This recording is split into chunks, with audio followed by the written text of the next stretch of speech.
Hello, folks. Welcome to my channel Review Rowdy. I am your host and host कुशल नारसरिया। अरे अरे ओ चाचा, ओ भोसड़ी वाले चाचा, अरे बैठो यार, जगह पे दिख नहीं रहा है, हम रिकॉर्डिंग कर रहे हैं। बैठो बैठो बैठो। हाँ दोस्तों, तो आज मैं रिव्यू कर रहा हूँ अपने वीडियो में मिर्ज़ापुर के सेकेंड सीजन का। मिर्ज़ापुर की कहानी बाहुबली जैसी हो गई, जहाँ बाहुबली द बिगिनिंग के बाद पूरे 1-2 साल तक पूरा देश एक ही बात पूछ रहा था कि कटप्पा ने बाहुबली को क्यों मारा। फिर उसके बाद बाहुबली द कंक्लूजन आई, इतना बड़ा हाइप किया दोनों मूवीज का। वही केस मिर्ज़ापुर के साथ हुआ। मिर्ज़ापुर का पहला सीजन आया, लोगों ने बहुत पसंद किया, एक अलग फैन बेस क्रिएट हो गया इस सीजन का। और इतने साल, पूरे 2-2.5 साल वेट करने के बाद इसका second season finally last week release हुआ अमेजोन प्राइम पर। सो अमेजोन वालों ने जिस तरह से ब्रीथ इनटू द शैडोज के टाइम पर रिलीज डेट फ्राइडे को रखी थी, लेकिन एक रात पहले ही 10-10:30 बजे ही पूरा सीजन रिलीज कर दिया, वही चीज वापस रिपीट की गई मिर्ज़ापुर के सेकेंड सीजन के साथ। But is it really worth it? जब से ये रिलीज हुआ है ना सेकेंड सीजन, हजारों मीम्स बन रहे हैं लास्ट एक वीक में। वो तो अच्छी बात है, चलो आजकल कुछ भी होता है तो अपने आप में मीम तो पहले बनता ही है, लेकिन लोग दबा के इसके स्पॉइलर दे चुके हैं। जिन्होंने नहीं देखा उनको पूरी कहानी अभी पता चल ही चुकी है, और लोगों ने ये भी कयास लगाने शुरू कर दिए कि इसका थर्ड सीजन भी आएगा।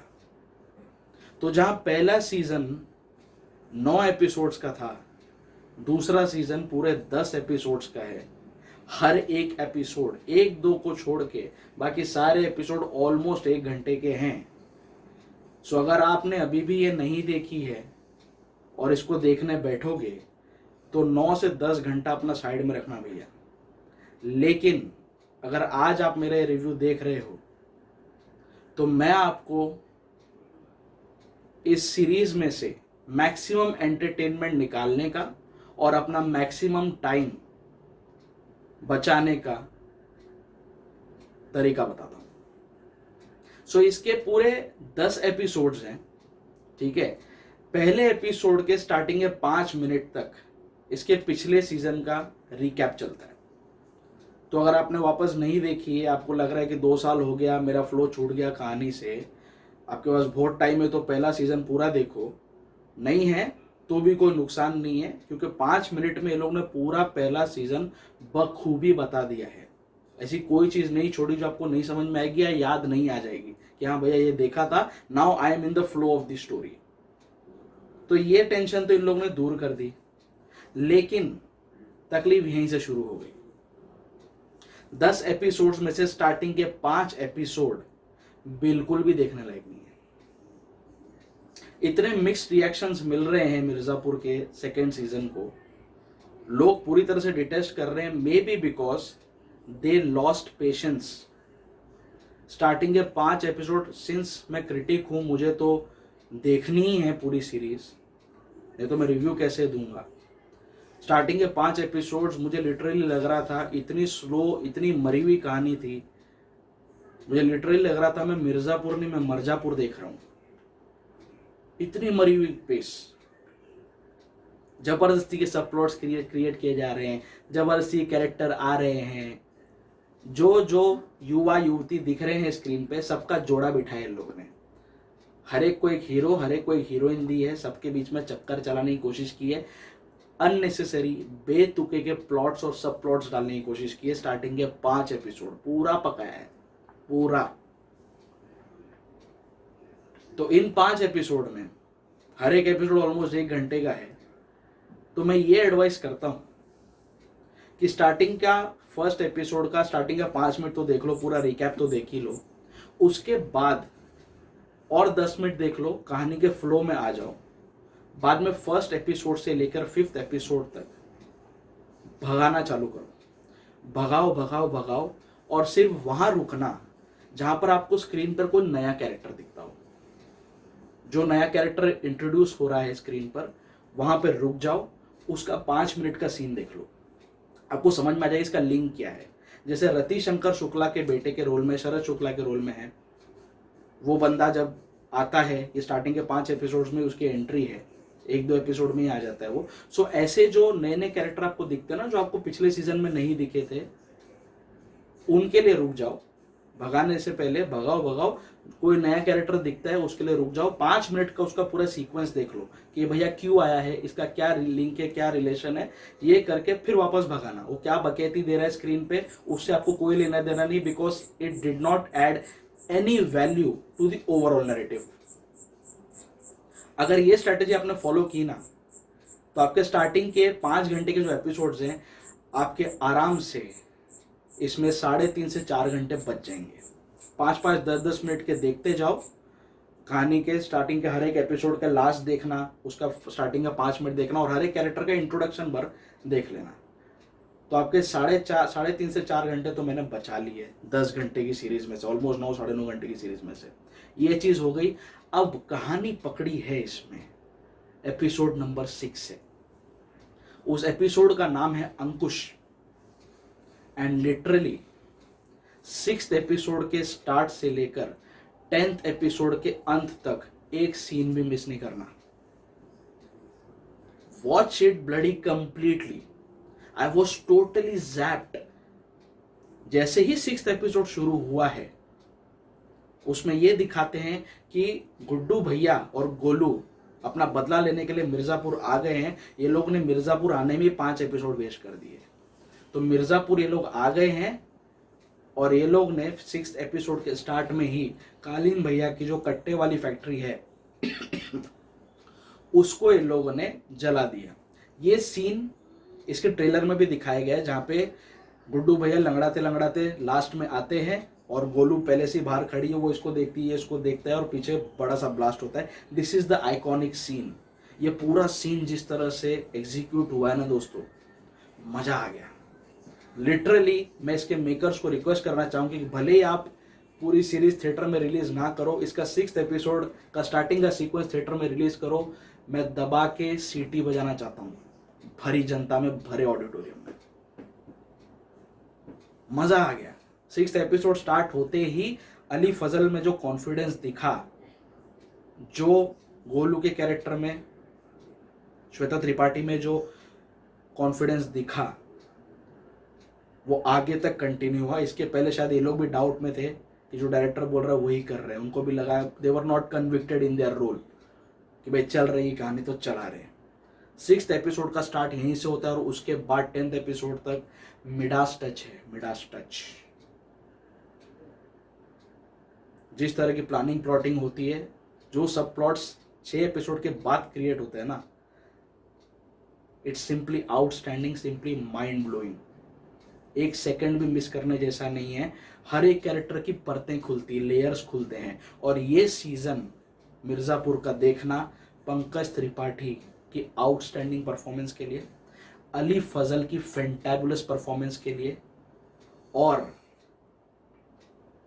मुन्ना त्रिपाठी यानी दिव्येंदु शर्मा की आउटस्टैंडिंग परफॉर्मेंस के लिए। ये तीनों धुरंधर एक्टिंग के ऐसे निकले हैं।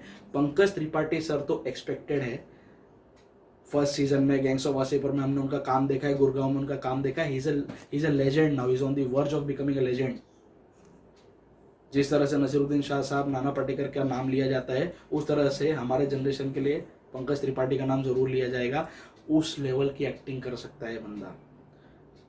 6th एपिसोड के बाद से जो कालीन भैया के कैरेक्टर में जो लेयर्स आने शुरू होते हैं, जिस तरह से उनका परसेप्शन बदलना शुरू होता है अपनी गद्दी को लेकर, अपने बेटे के फ्यूचर को लेकर, कई सीन्स में उन्होंने डॉन वीटो कॉर्लियोने की याद दिला दी। उस लेवल का काम किया है। Simply outstanding. Ali Fazal is simply outstanding. And Mirzapur Munna Tripathi के बिना अधूरा है। बहुत जबरदस्त काम किया उसने भी, दिव्येंदु ने। सो ये तीनों धुरंधर ने, इन तीनों की परफॉर्मेंस के रिस्पेक्ट रखने के लिए ये पूरा सीजन देखो, मजा आ जाएगा। इनके अलावा जो रति शंकर शुक्ला का जो बेटा बना है शरद शुक्ला, उसका काम भी बहुत अच्छा लगा। कई जगह पे वो फिसड्डी लगा, लेकिन तो भी उसने अपनी परफॉर्मेंस से काफ़ी चीज़ें संभाल ली। एक मरा हुआ नैरेटिव जो था 5 एपिसोड तक, वो सिर्फ इस बंदे की वजह से थोड़ा वॉचेबल बन पाया। परफॉर्मेंस वाइज ये लोग ने झंडे गाड़े। वो श्वेता त्रिपाठी का कुछ ज़्यादा काम था नहीं, गोलू बनी हुई है वो, उसके कैरेक्टर में डायमेंशंस आ सकते थे, लेयर्स आ सकते थे, लेकिन वो कैरेक्टर ग्राफ बराबर से डिजाइन नहीं किया गया, तो वो भी क्या करती। She was just a merely a puppet. ना कोई स्ट्रेटेजी बनाती है ना कुछ बनाती है, सारा बोझ अली फजल के ऊपर ही है, और वो बंदे ने अपने एबल कंधों पे पूरी सीरीज उठा रखी है। परफॉर्मेंस वाइज ये लोग ने अच्छा काम किया है, इनकी परफॉर्मेंस देखो। 6th एपिसोड से लेकर 10th एपिसोड पूरा देख डालो। बाकी ये बात सच है जो सोशल मीडिया पर आ रही है कि इसका 3rd सीजन भी आएगा, बिकॉज फर्स्ट सीजन की तरह ही इसमें भी एक क्लिफ हैंगर छोड़ा गया है। बाकी मुझे शिकायत है इसके फर्स्ट 5 एपिसोड से, अननेसेसरी सब प्लॉट से, और जो प्रियांशु पेनियोली का जो कैरेक्टर है, रॉबिन नाम का एक बंदा है, वो बंदा मुझे बाहर मिलेगा तो मैं उसको कूटूंगा, उसको मैं धोऊंगा, साला उसको मैं ठोकूंगा। वो बंदा वही है जो भावेश जोशी सुपर हीरो में टाइटुलर रोल किया था, भावेश जोशी बना था वो। इतना इरिटेटिंग लगता है ना स्क्रीन पे आके, वो बेचारी की गलती नहीं है, वो कैरेक्टर ही वैसा लिखा गया, और उसको जो डेकअप दिया है, जिस तरह का वो हंस हंस के हमेशा बात करता है, डिम्पी के साथ उसका चक्कर चलाते, टोटल नॉनसेंस बुलशिट, जरूरत ही नहीं है उसकी। और हमारे भोसड़ी वाले चचा, वो जो सीन है, मुन्ना त्रिपाठी उसको जब मिलने जाते हैं अपने भोसड़ी वाले चचा को, वो सीन अभी मीम फेस्ट चालू हो गया वो सीन को लेकर, जब वो बोलता है कि तुम भोसड़ी वाले, तुम्हारे वालिद भोसड़ी वाले, ये डायलॉग अभी बहुत फेमस हो गया है। दैट सीन इज आइकॉनिक, आप ठहाके लगा के हंसोगे। सो ऐसे कई सारे सीन इसमें क्रिएट किए गए जो 6ठे एपिसोड के बाद मजा देने लगते हैं। स्टार्टिंग के 5 एपिसोड में कुछ जबरदस्ती गालियां बकी गई है कैरेक्टर्स के थ्रू, जो देख के लगता है कि ये जबरदस्ती डाला है just to capitalise on the image of Mirzapur web series, और एक मीम फेस्ट जबरदस्ती बनाने की लोगों ने कोशिश की जो विफल हो गई। तो अगर आप अभी भी नहीं देखे हो ये सीजन, मेरी स्ट्रैटेजी यूज करो। स्टार्टिंग के 5 एपिसोड पूरी तरह से स्किपेबल है, खाली कैरेक्टर समझ लो, उनका बैकग्राउंड समझ लो। 6th एपिसोड से कहानी पकड़ती है, और इसमें दोस्तों जो लिलीपुट सर का जो एंगल है दद्दा त्यागी का, कोई मतलब नहीं था उस एंगल का। और उनके 2 बेटे, जुड़वा बेटे के रोल में ये दे दिया Vijay Varma. Vijay Varma is the same guy जो मुराद का दोस्त था गली बॉय में, जेल में जाता है, और he was the main character there also. लेकिन विजय वर्मा मतलब जस्ट बिकॉज वो जोया अख्तर का बहुत अच्छा फ्रेंड है, फरहान अख्तर का बहुत अच्छा फ्रेंड है, तो उसको भी ले लिया, नेपोटिज्म हो गया शायद, तो उस चक्कर में उसको काम मिल गया। अदरवाइज ना उसके कैरेक्टर में दम था, ना उसकी ज़रूरत थी, और ना उस बंदे ने कन्विक्शन के साथ काम किया। Total waste. रसिका दुग्गल कुछ कुछ सीन्स में अच्छी लगी, कुलभूषण खरबंदा अपनी छाप छोड़ने में सफल रहे, लेकिन ये सारे लोग मिलके स्टार्टिंग के 5 एपिसोड को मरने से बचा नहीं पाए। तो मेरी स्ट्रैटेजी यूज करो, 6ठे एपिसोड से एक भी सीन मिस करने जैसा नहीं है, और लास्ट के जो 10वां एपिसोड है ना भाई, तुम्हारी आंख है ना इससे फटी की फटी रह जाएगी। इतने सारे ट्विस्ट एंड टर्न आते हैं 10वें एपिसोड में। मैं बोला भैया कुछ ट्विस्ट एंड टर्न इसके स्टार्टिंग के 5 एपिसोड में भी डाल देते, एक साथ इतना सारा तुम फेंक रहे हो। अभी ये देखा, फिर थोड़ा उसमें थोड़ा सेटल होने का टाइम लगता है ना भाई ऑडियंस को। तुम ये ट्विस्ट दे रहे हो, फिर उसके बाद दूसरा ट्विस्ट आ रहा है, फिर ये तीसरे यहाँ से आ रहा है, यहाँ से आ रहा है, भाई आराम से सारे ट्विस्ट भर के कूट कूट के 10वें एपिसोड में ही दे दिए। आप खुद, आपका दिमाग के अंदर भौकाल बचेगा भाई ये चल क्या रहा है। अच्छे हैं ट्विस्ट, कन्विंसिंग है, लेकिन भैया एक साथ इतना मत मारो, ठीक है। तो इसका जब अगला सीजन बनाओगे जो बनने ही वाला है, तो उसमें ये बात का ध्यान रखना।